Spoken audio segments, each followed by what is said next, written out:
Pro Group Management. Workers' comp that works for you. This is 7 at 7 from the Las Vegas Review-Journal. Good evening, I'm Jen Ah. Thanks for joining us on 7 at 7. In Top Stories, sponsored by Nevada Hand Silver Sky Assisted Living Community. Learn more at nevadahand.org. Breaking today, Las Vegas police are reporting of a shooting near Western High School. Metro Police tell us officers were called around 2 this afternoon to West Bonanza Road near North Decatur Boulevard. However, they say CCSD police are leading the investigation. Stay tuned for updates. Meanwhile, with an alarming rise of violence within Clark County School District campuses this year, officials now plan to make some changes. Please note the video you're about to see includes some disturbing content. Review Journal's Kelsey Kendall has more. Kelsey? Jen, Clark County School District Superintendent Jesus Jara and other officials spoke on the uptick in violence and said it, quote, cannot continue. Jara emphasized a strong stance during Tuesday morning's press conference. If students violate the student code of conduct, it will be clear what consequences they will be responsible for. Any physical altercation will be added as a disciplinary infraction. Fighting is a major infraction on campus. Jara announced that students who are involved in major fights could face expulsion.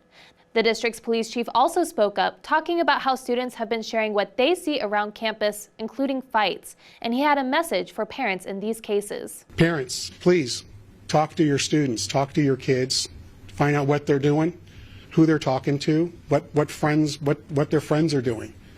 That'll help. Jara said that zero tolerance for these incidents is not an option because the students need support, and assures that he, the principals, and staff at CCSD are working together to address the issue. Jen? Plus, a political consultant lands behind bars after getting into a fight with his partner at a strip casino.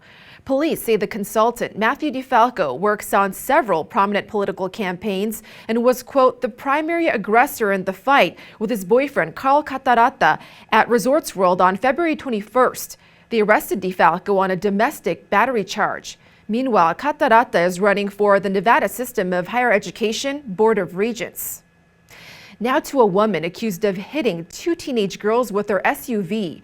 Henderson police say Fatima Mitchell told them she, quote, planned to take them out after the girls allegedly got into a fight with their daughter near Basic High School.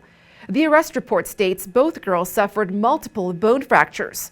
Mitchell was arrested for attempted murder and is set to appear in court on Thursday. In Business, sponsored by Bank of Nevada, Bank on Accountability. A boutique hotel just off the Strip now belongs to a cannabis-friendly operator. The deal just closed on the Artisan Hotel off I-15 at Sahara Avenue. Pro Hospitality Group is acquiring the 64-room hotel for $11.9 million, pending finalization of Nevada laws and regulations. The company is also planning a $3 million renovation, and the goal is to complete it by September.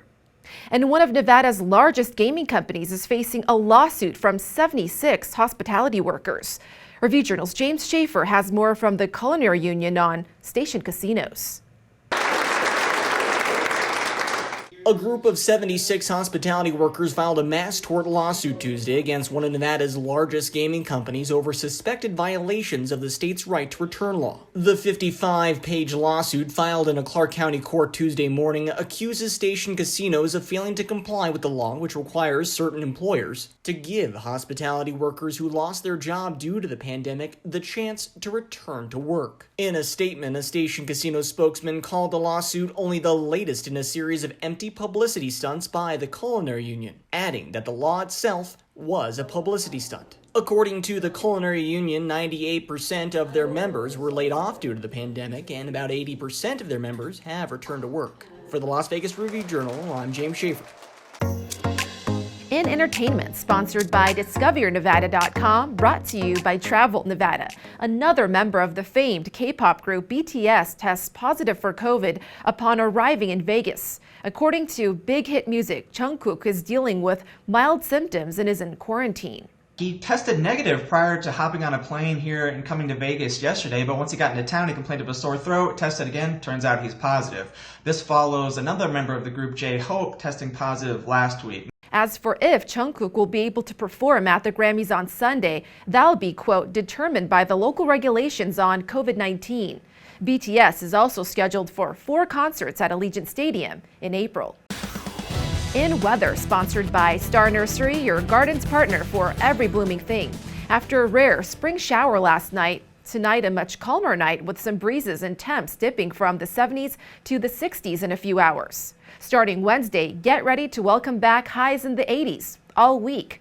During the day, winds should blow around 10 to 20 miles per hour before getting down to the single digits on Thursday, with some clouds rolling in. The skies should clear for your Friday and Saturday, then some brief cloud coverage on Sunday. Sports brought to you by Station Casinos, STN Sports. Download the mobile app today. Here in Palm Beach, Florida, for the annual NFL owners meetings, there has been a change to the overtime rules in the postseason. Both teams will now be allowed to possess the ball. Here's NFL Commissioner Roger Goodell with more. What really drove the decision was the database, ultimately, and looking at the facts. And what's happened, where we saw that most having an influence, I think it was 12 games in the postseason have been in overtime, 7 of which I believe were won on the first possession. When you see that, that's the type of thing that I think our coaches and everyone looked at.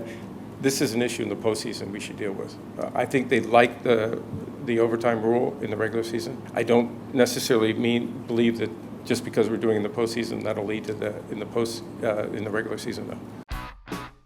Sports betting, sponsored by Las Vegas Paiute Tribal Smoke and Cigar Shop. The women's NCAA Final Four is set for Friday in Minneapolis. South Carolina is a 7.5-point favorite over Louisville at Caesars Sportsbook and the plus 115 favorite to win it all. The total is 121.5. Louisville is plus 285 on the money line. In the other national semifinal game, Stanford is a 1-point favorite over Connecticut and the plus 262nd pick to win the national title. UConn is plus 310 to win it all, and Louisville is plus 650. In health, the FDA authorizes another COVID booster shot. The CDC also recommends a 4th dose of the Pfizer or Moderna vaccines for people ages 50 and older. Until now, the FDA cleared 4th doses only for the immunocompromised. This group can now get a 5th dose. The boosters are also available at the Southern Nevada Health District clinics. In lifestyle, the first shipment of supplies for Ukrainian refugees is heading to Poland. The local nonprofit Baby's Bounty called on the Las Vegas community for donations of much-needed supplies to Ukrainian mothers and children. The shipment includes 6 pallets of diapers and baby blankets. Thank you for watching 7 at 7. If you have a Roku device, just search Review Journal to download our channel. Watch Las Vegas breaking news streaming live on your OTT device. We'll see you tomorrow for more 7 at 7. Review Journal Studio, sponsored by Adam Kuttner. Get the maximum settlement as quickly as possible. This 7 at 7 update, sponsored by Pro Group Management. You're watching 7 at 7 from the Las Vegas Review Journal.